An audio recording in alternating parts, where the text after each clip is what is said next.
Bizaga hammamizga dopamin kerak. Dopamin gormoni bu zavq, ijobiy kayfiyat, mazza qilishga javob beradigan gormon. Eng baland sotuv qiladigan brendlar ham aynan mana shu metoddan foydalanishadi. Bu ijtimoiy tarmoqlarda kreativ va o'zgacha yondashuvlar bilan taqdim etiladigan mahsulotlar.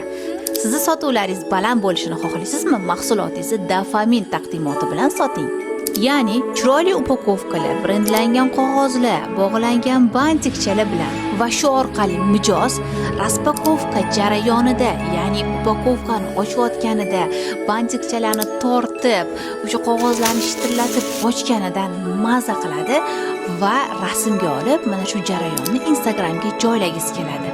Va albatta storiesga joylagandan keyin atmetka qilib ham qo'yadi, qaysi brenddan nima olganini. Va shu bilan UGC content ishga tushadi. UGC content haqida esa keyingi reelslarimda batafsil ma'lumot beraman.